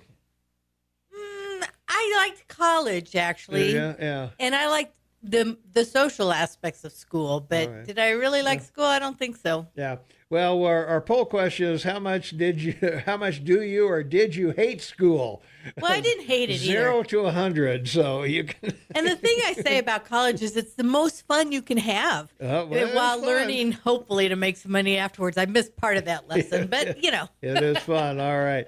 Hey, don't forget our KMMS app, AM 1450 KMMS. You can listen to us anywhere, anytime there. 6 minutes after the hour of 8 a.m. It's Friday, May 31st, 2019, 60 degrees outside. Tommy Galoff, your morning mayor. Shane Tobin on the line from Vancouver. And law babe Jennifer Bordy in the house. How you doing? I'm good. How are you doing? Living my dream. Really? Someday you'll have to tell us exactly what that dream is. I know. Yeah. Yepers? Yeah, I don't know if that's going to work on radio or not. But anyway, we digress. We do. But We have so much fun when we digress. What can we do for you today? What's Okay, the Ninth Circuit sided with us for a change, or didn't side? I with would us? say they did actually, and it's a pretty interesting case. I actually remember. I don't know why, but I actually remember kind of what started this case, which is, and we'll see if the rest of you remember, Representative Brad Teixeira, I think is how you pronounce it. It might be Teixeira, I'm not sure, out of Missoula. And he's a Republican, which is kind of strange, out of Missoula. Yeah. But at any rate. That's an endangered species, isn't it? In Missoula? Yeah. Yeah. At any rate, he filed a complaint with the Commissioner on Political Practices about the fact that, and this part is a fact, that Governor Bullock used the state plane to take himself and the, now I can't even remember which non-elected official, but he took, I want to say who it is. Hang on a second. Okay, I'll find it later. It'll come up. At any rate, an unelected department head to Missoula for the Paul McCartney concert. Of course. I mean, on one level, you just can't blame him. Well, of course. I would have, too, if I could have gone to see Paul McCartney. Got a plane? Why not? But apparently it was at the invitation of UM's president, and so Governor Bullock was somewhat able to say it was actually state business. Okay, I told you. He met the mayor while he was there. At any rate, so that was the substance of the complaint to the Commissioner on Political Practices. Mm-hmm. And a week before the election in 2016, when Governor Bullock was running for re-election, Brad Teixeira, I think, might be Teixeira, I think it's Teixeira, he publicly announced that he'd filed this complaint and what the substance of the complaint was. Well, unfortunately for him, at least at the time, there is a provision in the law on when you make a complaint to the Commissioner on Political Practices that even the person filing the complaint, as well as the commissioner, obviously, and anybody else involved, are subject to confidentiality. They cannot disseminate information about the complaint itself. And so the commissioner at the time, Jonathan Model, he wrote him not one but two letters warning him about this provision in the law saying you shouldn't disseminate it. And then, of course, he did go ahead and disseminate it. Right. So after the commissioner found that the complaint didn't have any basis and it was frivolous and statute of limitations had run, and there was a third ground there. But anyway, so he dismissed the complaint. And interestingly, the law also says until the Commissioner of Political Practices takes action, it's confidential. But then it's not confidential anymore. So that's the provision of the law that they both, the Representative Teixeira and the Commissioner on Political Practices, were dealing with at the time. Mm-hmm. After the complaint was dismissed, then Representative Teixeira filed a lawsuit in federal court claiming that he wasn't actually ever fined or prosecuted criminally, which is another aspect I want to talk about. Don't let me forget. Okay. But he filed a complaint in federal court saying that it violated his right to free speech, that this particular provision of the law. And in the U.S. District Court, which is like the trial court level in federal court, right here in Montana, Judge Brian Morris found that it was an unconstitutional violation of free speech as it related to elected officials, but not to the unelected public officials. And then it was appealed by Representative Teixeira, and the Ninth Circuit ruled this week, and they said, well, they agree that it's unconstitutional as it relates to elected officials, but also as it relates to unelected officials. And so the various grounds that they found for this decision is what makes me take advantage of this opportunity to actually, and maybe a little dry at times, and maybe it's just because I'm involved a lot with constitutional issues in particular, that it seems interesting to me. So hopefully it will seem interesting to everybody else as well. But when you have a fundamental right, and free speech is a fundamental right, several have been identified over the years, another one being the right to marriage and procreation, for example. Yeah. So at any rate, if it's a fundamental right, then it's going to involve what we call the highest level of scrutiny on whether or not a statute is constitutional or not. And there's 3 levels. And so the highest level is called strict scrutiny, and it applies if there is a law, or it can also be, it doesn't have to be a law, it could be action by a governmental agency, for example, that if it discriminates on the basis of race, national origin, religion, or alienage. Now, mind you, I did not say sex in there because that is actually a different lower level of scrutiny. And it's interesting that different types of equal protection arguments are subject to different levels of scrutiny. And of course, that wasn't involved in this case. Right. But I just think it's important to know that there are times when a court is going to look more severely at whether or not a law or government action passes constitutional muster. And at the highest level, and also at the intermediate level, which I'll describe in a minute, that the burden of proof is on the government to support either the action or the law. And what they have to do when you're talking strict scrutiny is there has to be a compelling state interest behind the challenged law or policy, and the law or regulation has to be narrowly tailored to achieve the result of whatever the compelling state interest is. So that is what's called strict scrutiny. And the Ninth Circuit in this case found that applied. Well, it's pretty obvious it would apply because we're talking about free speech, and that is one of our most fundamental rights. I think every American feels that really is at the core of what we've stood for all of these years, all these centuries. Yeah, I think it is, but let's say that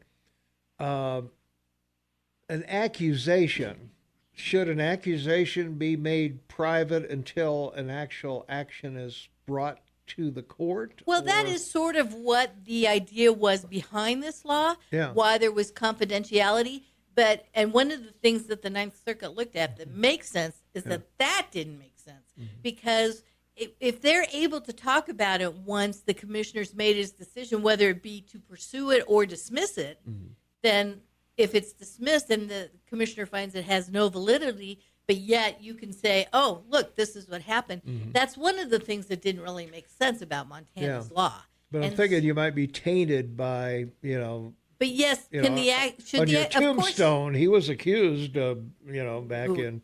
Well, I don't know about that for an example. But my answer to you is yes, of course. It's vitally important that we know when somebody's accused. I mean, you know that you and I disagree, for example, about the Mueller investigation, that in essence it didn't ever rise to the level of an accusation, but they were investigating the possibility of whether there was collusion between the Trump campaign and Russia for him to win the election.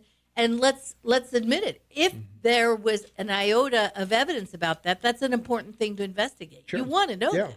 And you presented a recommendation of indictment to the Attorney General. Right. And that's the whole point of an investigation, though. Hopefully you'll find out whether something's true or not true. And, of course, there's always that middle level. Now, as far as the collusion with Russia, it was found not to be true. Yeah. The rest, we'll argue about that another day. Yeah. But at any rate, but you can also... Actually, we wouldn't argue about it too much. We agree on that. But you can also make the case that for 2 years, the president's tainted by no proof, but an allegation and he's tainted by a lot of things. Well, I understand that, but I mean, but you still shouldn't avoid the investigation. What? Yeah, we'll take him out of it if it was Bush or Obama, let's say, and they were the same accused thing. for 2 years. So what? Clinton underwent that. He was investigated for more than 2 years. And all that came out of it was he had sex with that woman. He lied about having sex with that woman. He lied about having sex with that woman, I mean, come on.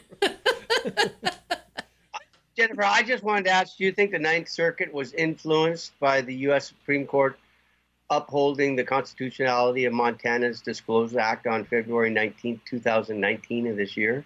Because that was a big decision. A what act? The only one the U.S. Supreme Court upheld the constitutionality of Montana's Disclose Act, and I'm just wondering if you think the Ninth Court was influenced by that Supreme Court decision made on February 19, 2019. Well, I don't think so, because they were already considering this before that came down. So that, and they didn't mention that as an influence in this particular decision, and I don't think it would have to, because, again, they're dealing with the issue of free speech as it relates to whether or not a Montana statute about confidentiality of what should be public records can be disclosed. So there you are. There you go. From our text line, 478-8298, speech, religion, guns, and procreation. Ain't this country great? All fundamental. Well, some people might argue about the guns. I wouldn't. I'd say that's a fundamental right. But Trump will propose a $15 minimum wage, and Republicans will cheer it like his liberal tariffs. And liberal tariffs? Yeah, like his liberal tariffs.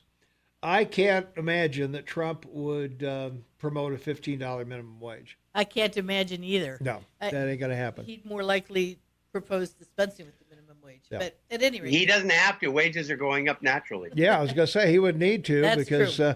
There's no maximum wage. I don't think there should be a minimum wage. So I do think there should be a maximum wage. think Jack. so? Why? I think what some of the CEOs earn is downright criminal. yeah, but they earn it in stock. It's not. They don't have a closet full of cash. Come on. But that's a whole nother issue. Let's go back to this one. All right, go for it. I'm just going to throw this out there because it was part of the decision, but we're not really going to talk about it today. There was another aspect because Representative Tashida sued Commissioner Model, former Commissioner Model, I guess I should say. He's no longer the Commissioner of Political Practices. Right. But he sued him individually, and both courts, the trial court and the Ninth Circuit panel, held that he was entitled to qualified immunity, and that was because he could reasonably rely upon this statute, even if it is subsequently found unconstitutional. Okay. Let's take a quick phone call, then we got to take a break. Caller, you are on the air with Jennifer Bordy. What's going on? Okay. Well, Love you too. Let's take the break then.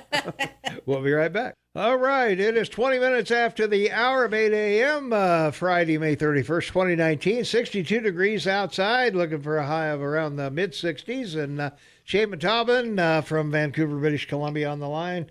And Tommy Gullup, your morning mayor, and Jennifer Bordy, law babe, in the house.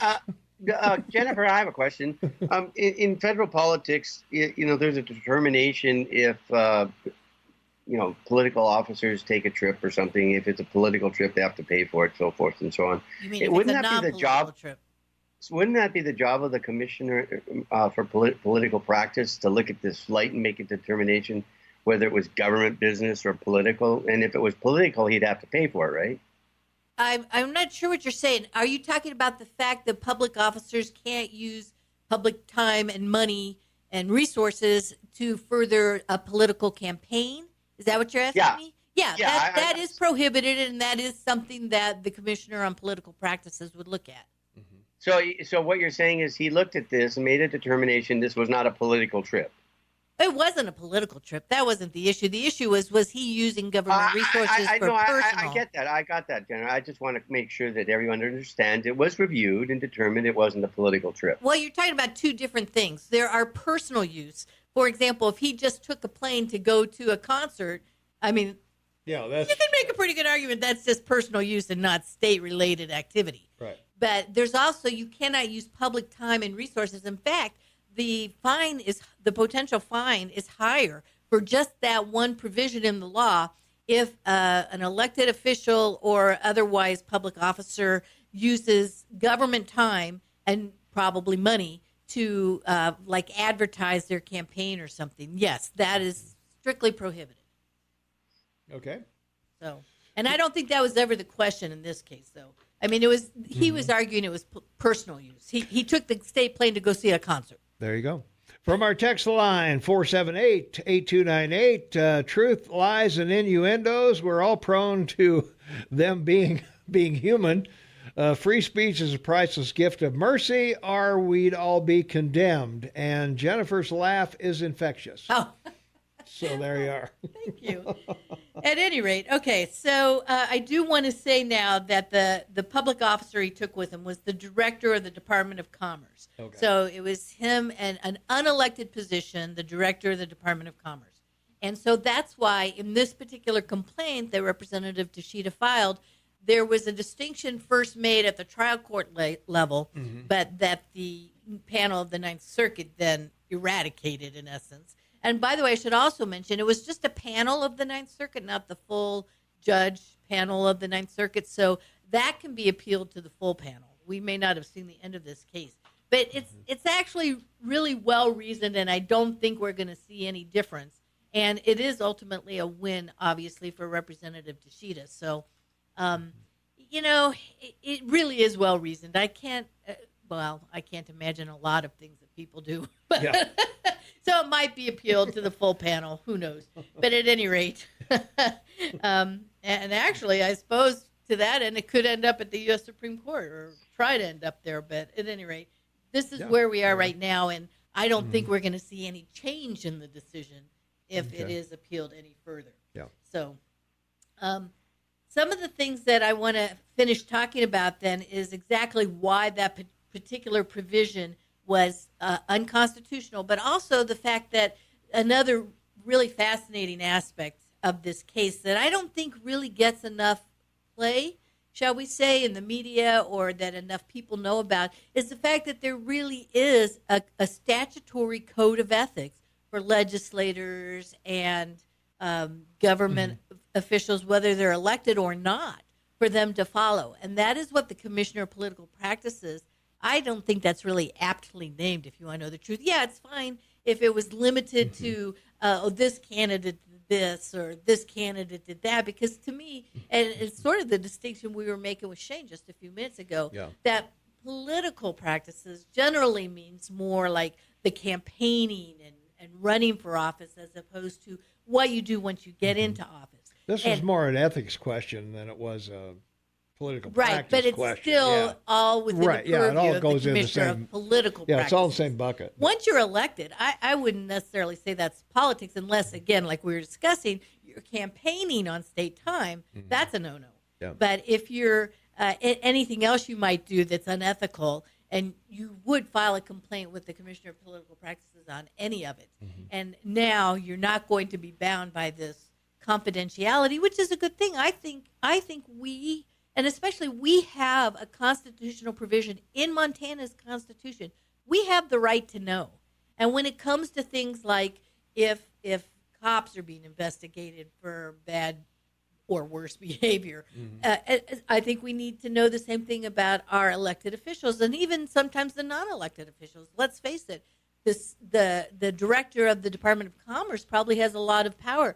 What about the director of the warden of the prison, for example?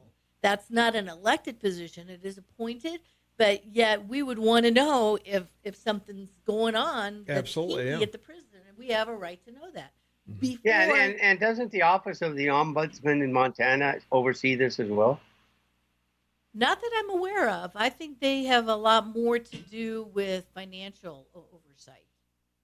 Yeah, could be. Okay. Let's take a phone call. 522-TALK is the number. Caller, you are on the air with Jennifer Bordy. What's up? Yeah, good morning. So, regarding Steve Bullock, it's reported that he has taken trips to Iowa using the state funds, the state plane, lodging and so forth, and other trips for his campaigning. How is that not a misuse of state funds? It is a misuse of state funds. So no, it's not. He pays for those out of his campaign. He did pay for himself? Okay. Yes. And that's always been acceptable practice, even for the President of the United States, because, for example, if he's going to, well, not Camp David, Mar-a-Lago. Like for a rally. Yeah, they usually have to pay for that. His campaign pays for that, all the costs. So you're saying that he used state planes, but he reimbursed the state? That's my question. Why wear and tear on our planes? Why not fly commercial? If you're going to reimburse the state anyway, why not avoid all appearances of evil? Right. Why not avoid all appearances of We usually call it impropriety, but I'll go with evil. Evil's good. Evil or wrongdoing. Why not avoid all appearances of wrongdoing and just take a commercial plane or whatever, or hire someone with your own funds? In the case of your president, if he felt that way, he could take his own 757. Yeah. I don't know that they'd let him, though. No, the president has to have He's got to have the security. He's got to have all the stuff on that plane, too. Yeah. Because even when he takes a vacation, he's got what they call the football, I guess. Yeah, they got the nuclear football and all the other electronic gizmos they need to send us to war at a moment's notice. Well, I can't answer your question, but if you do think that there's something suspicious, that's when you file a complaint with the Commissioner on Political Practices. Yeah. So there you go. Hey, thanks for the call. All right. All right, we got just a few seconds left here before we go to the top of the hour. So, you mean the bottom? Or bottom of the hour? I guess it is the bottom, and I don't know. Top, bottom. I'm obviously not qualified for this job. You reach a certain age, it's all the same. No. Top to bottom, who cares? At least when I looked in the mirror this morning, I was thinking that. You okay? Well, our school question today: do you hate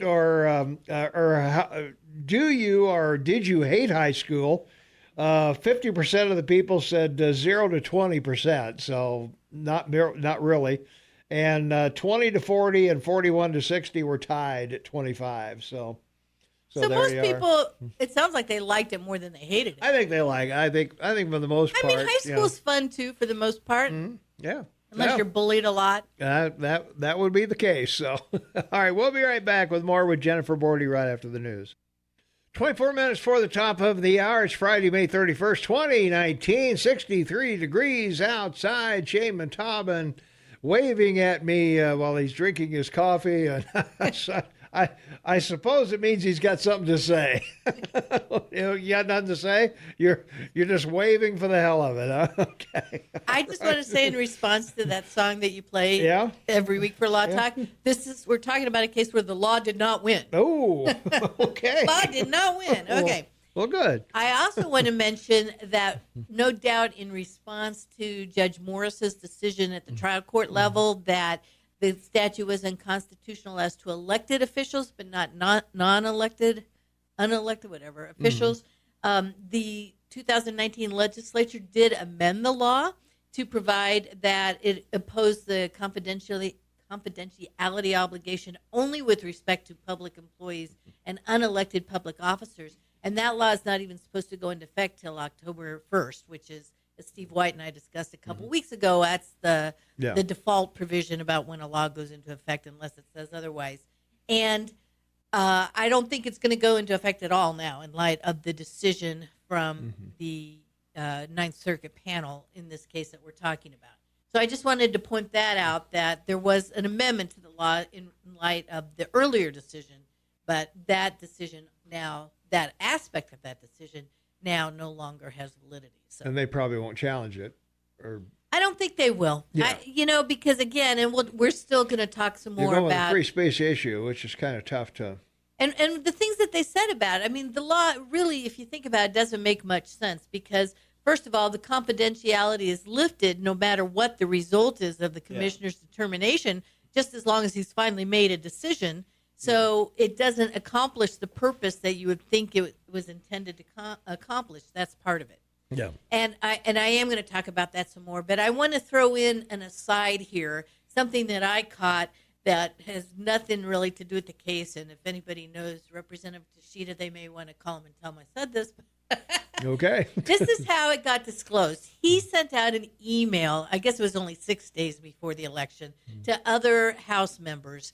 And he attached his complaint. And so he sent out this email, and it clearly did have to do with the complaint itself, which at that time would be a violation of the law.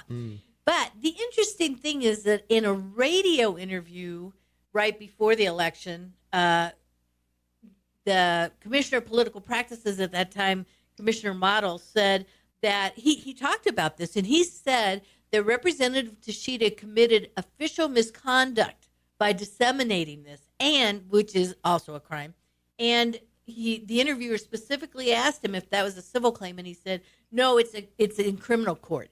And as far as I can tell, it is not. In fact, the statute specifically says as to whether or not the candidate or the elected official or whoever committed some act in violation of our code of ethics, it's a civil fine. And there's a mandatory minimum and a maximum, but it's a civil fine, not criminal. And so what I think is interesting is that, frankly, I think Commissioner committed slander per se, meaning if you accuse somebody of a crime, not in writing, which makes it libel if it's in writing, Sure. that this is in a radio interview, that is slander per se. So I think Representative Tashida has something else he could have. Right. It would probably also be found not to be valid. He's still within the statute of limitations, as far as I can tell, until November 3rd of this year, because it's a 3-year statute of limitations. But they'll probably find that it might be barred by collateral estoppel, which means you already had your opportunity to sue and didn't do it. And he did sue him personally for damages and for violating his right to free speech. So he could have included it at the time. But I just think it's interesting to note that former Commissioner Model committed what I think is slander per se. Okay. Somebody kind of... That may be a case for you.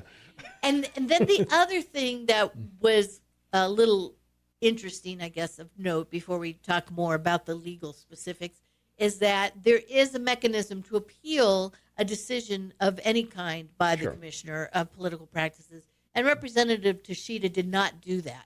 Once the Commissioner decided the appeal, or not the appeal, the complaint had no merit, then he let that drop. And what he did is, as I said, filed a suit in federal court for violation of his right to free speech. So I mean, that's why I said there's so many interesting aspects of this case. There is, yeah. It's pretty interesting, but we need to take a quick break. Oh, okay. But I will finally get to what was wrong with the statute. Get to what was wrong with it right after this. All right. We'll be right back. Hang on. 16 minutes for the top of the hour. It's Friday, May 31st, 2019, 63 degrees outside. We're getting close to our high of 66 is what we're looking for, I think, today. It's from our text line, Jennifer, 478-8298, slander is almost impossible to prove. Not if it's a radio interview accusing you of a crime, which is specifically one of the, that's why I said it's slander per se. That means you almost don't even have to prove it. I mean, play the radio interview and there you have it. Am I going crazy or is it smoky out? Did I miss the memo? Yes, you did. Shane set fire to Alberta. and the smoke from Alberta, this huge fire, is coming down from Canada. I got to tell you, when I was there in January, I'm not sure there's much left to burn. I couldn't believe how. I don't know. It's a big fire, huh, Shane? Devastating the fires. It's pretty bad, yeah. And out of control. Yeah. So really, yeah, that's what I'm saying. So anyway, yeah, you didn't miss the memo, but. But, yeah, that was, we talked a little bit about that earlier this morning, that the jet stream and oh, wow, because when I was approaching is... Waterton Glacier in January, I thought, God, am I above tree level? Yeah. It was so barren, and then I got closer and saw, oh, no, it was dead trees, and they were telling me about it. Yeah, big fires what up there. What a big fire they had just, was it last year or the year before? It was not too long ago. Last year, Shane was inundated with fires, weren't you, Shane? You have 684. Wow! Holy smokes! But who's counting? Yeah, that was just in Vancouver, wasn't it? Yeah.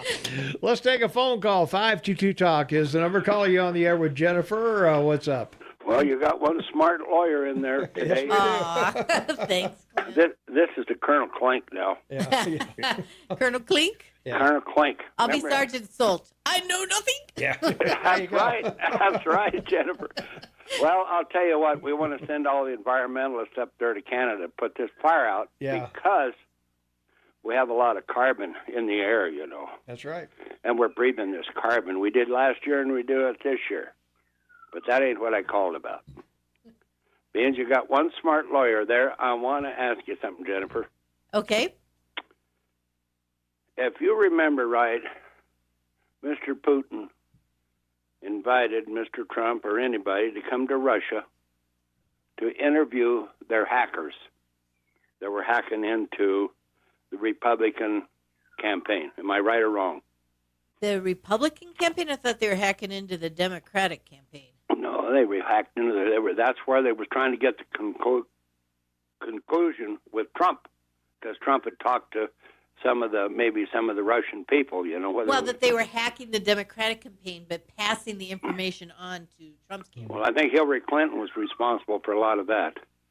But anyway, how come nobody ever talks about the actual truth about the matter. You know, they're always blaming Trump for collusion with Russia. Well, he was going to build a hotel there. Okay, he was doing that way before he ever run for president. So why in the hell wouldn't he talk to the Russian people there about his hotel or the business people?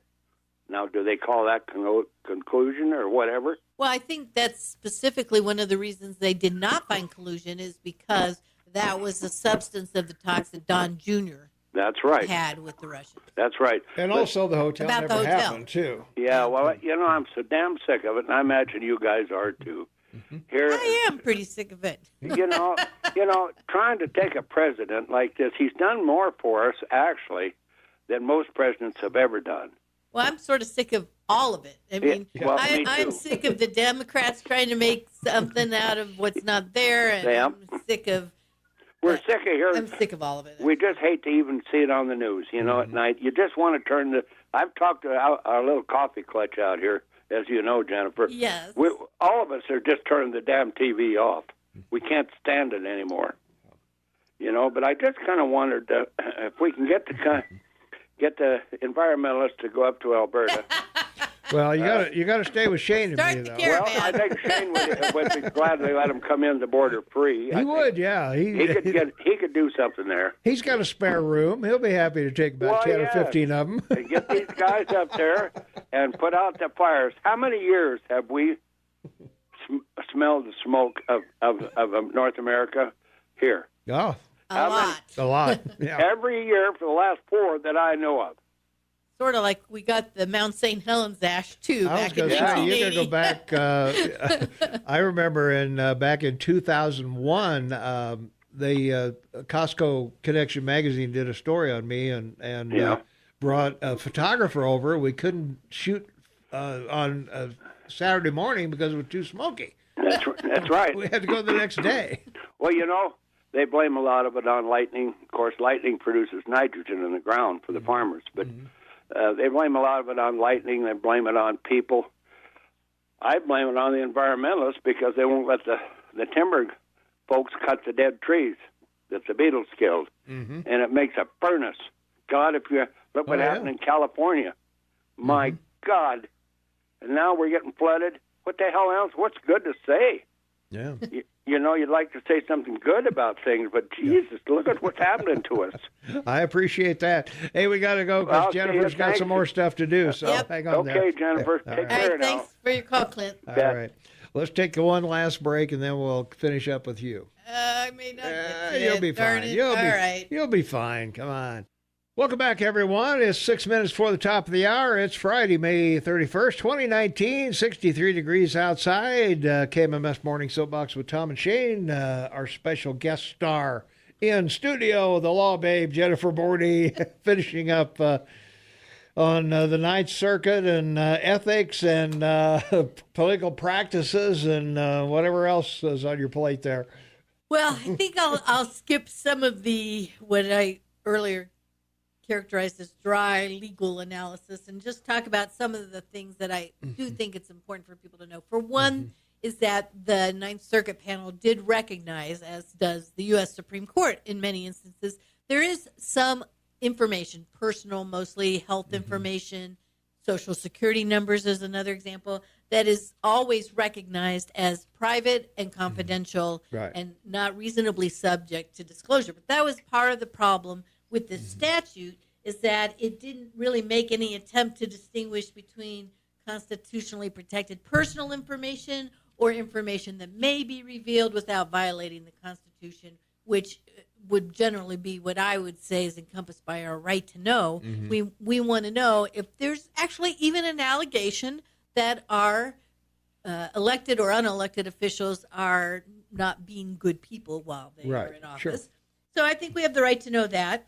And they found that this statute also was overbroad because by prohibiting revealing an ethics complaint in its entirety, irrespective of that content, so that's part of why it was overbroad.